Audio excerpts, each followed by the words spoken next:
this point, let me very warmly welcome Malam Bashir Adini to give us a good well message. Few good well messages. What they did, because of the what you say you are doing, come and do it. Now we are started. Thank you very much. Bismillahirrahmanirrahim. Assalamu alaikum wa rahmatullahi wa barakatuh. The special guest of honor, guest lecturer, our distinguished guests, permit me to stand on the existing protocols already established.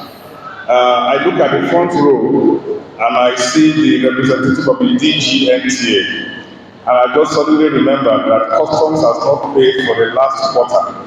I said, how can these people just put me in this kind of trouble? We will process payment when we get back, please. On a serious note, it's my pleasure to be here. It's always very difficult in an Islamic gathering to speak after the ulamas and the men of knowledge have spoken.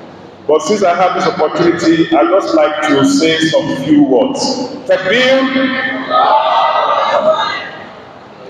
Anybody inside this hall that appreciates what Almighty Allah has done for him or her in the last 1 year, or possibly in his or her lifetime, I want you to say Alhamdulillah. Alhamdulillah. Alhamdulillah Rabbil Alameen. This is the 21st edition of this lecture. Every time I found myself in Abuja, I've always endeavored to be here. I was here at the 20th edition. I attended this program as a Deputy Controller General of Customs. With nostalgic feeling, I look back and I say, Alhamdulillah, I'm attending the 21st as the Controller General of Customs. The MC mentioned a number of things that we do. Even me as Controller General of Customs, I never really knew the extent and the depth of it, the kind of obligation and the role we play in the society until I became Controller General of Customs. Food security is one of them. And in the last 2 months, we will all realize that food security has become a very topical issue in Nigeria.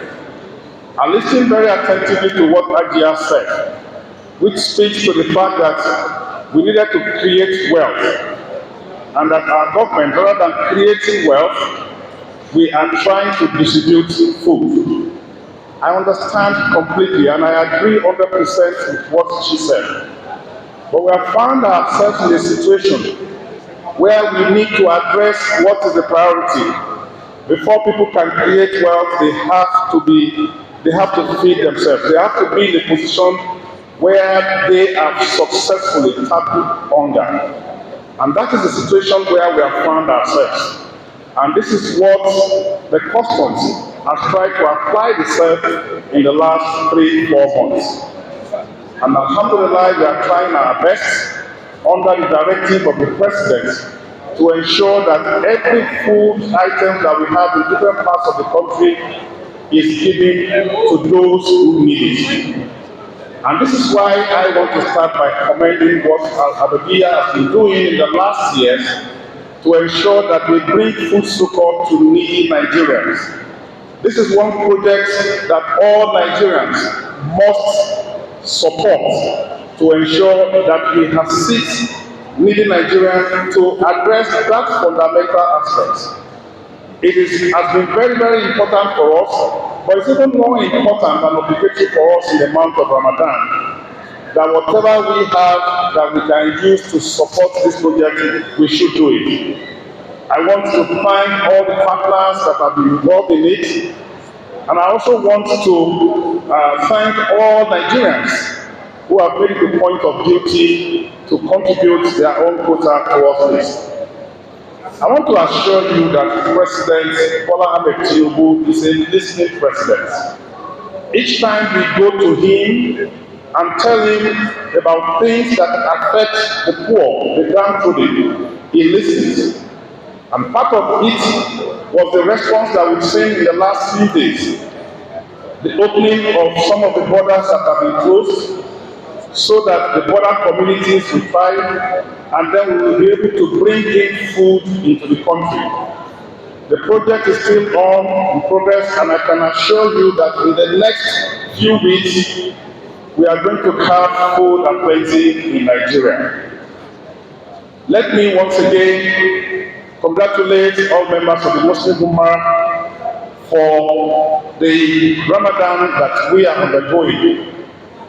One thing came out to me during the lecture, and that is the fact that as Nigerians, as individuals, we all owe ourselves, we owe our family, we owe our country certain obligations under Islam. We must not leave everything to government. Let us ensure that we play our own individual role. And the first amongst all of this is to ensure that when you are happy, your happiness is not complete when the person next to you is sad. When you are fully fed, you are not fully fed. You must define the state of your hunger with the status of the person next to you.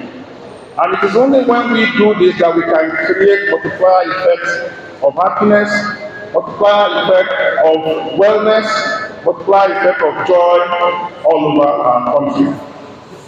On this auspicious occasion of 21st lecture, I congratulate Imam and members of his team, and I pray that Almighty Allah will give us the grace to witness the 22nd, the 24th, the 25th, the 30th, the 48th, the 58th, the 68th, until Almighty Allah will call us and say it is enough.